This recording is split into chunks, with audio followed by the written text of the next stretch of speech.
So what Quran says about the number of children or about the kids اور رزق کے متعلق قرآن کے اندر بے شمار آیات ہیں. رزق کریم کا ورڈ یوز ہوا ہے. میں 2 آیات آپ کے سامنے پیش کرتا ہوں, ان کی انٹرپریٹیشن بھی موجود ہے.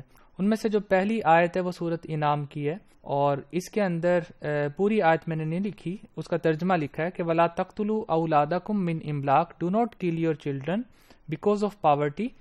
We provide sustenance for you and for them. کہ آپ اپنی اولاد کو مفلسی کے ڈر سے قتل نہ کریں, مفلسی کی وجہ سے قتل نہ کریں. اس کا کیا مطلب ہے؟ اسی طرح کی سیم آیت, تقریباً ملتی جلتی آیت 15ویں سپارے میں سورت بنی اسرائیل میں, جس کو سورت الاسراء بھی کہتے ہیں, اس میں بھی ہے, لیکن اس میں تھوڑا سا فرق ہے.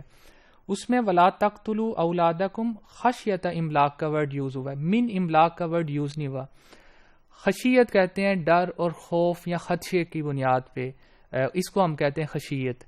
ایک جگہ پہ اللہ نے یہ کہا ہے کہ آپ غریب ہیں اور اس غربت کی بنیاد پہ اپنے بچوں کو نہ مارو, میں تمہیں بھی رزق دیتا ہوں اور تمہارے بچوں کو بھی رزق دیتا ہوں. دوسری جگہ پہ اللہ نے اس جو آپ کے دل میں یہ اندیشہ ہے, جو خوف اور ڈر ہے کہ کل کو میری اولاد میرے ساتھ آئے گی تو میں ان کو کیسے پالوں گا, میں ان کی خوراک کا, ان کی رہائش کا, ان کی اچھی تعلیم کا بندوبست کیسے کروں گا, یہ خشیت ہے, یہ ڈر اور خوف ہے.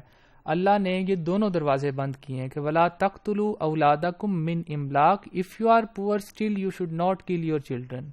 پہلے زمانے میں لوگ ایسا کرتے تھے, خاص طور پہ اپنی بچیوں کو زندہ دفن کرتے تھے کہ میں غریب ہو جاؤں گا, مجھے جائیداد سے حصہ دینا پڑے گا, یا لوگ اس کو ایک سٹگما کے طور پہ لیتے تھے کہ بچی پیدا ہوئی ہے تو لوگ منہ چھپاتے پھرتے تھے.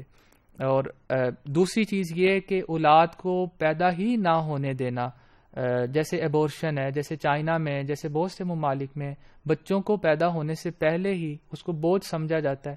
بچہ ماں کے پیٹ میں بہرحال زندہ ہی ہوتا ہے. اللہ نے ان کے متعلق بھی کہا ہے کہ آپ اس خوف سے اپنی اولاد کو قتل نہ کرو کہ کل کو یہ میرے ساتھ روزی کھائے گی, میں آپ کو بھی رزق دوں گا اور ان کو بھی رزق دیتا ہوں. تو یہ قرآن کی 2 بڑی واضح اور ڈائریکٹ آیات ہیں. اس کے علاوہ بھی بہت سی آیات ہیں جن کو انڈائریکٹلی اس کے ساتھ لنک کیا جا سکتا ہے.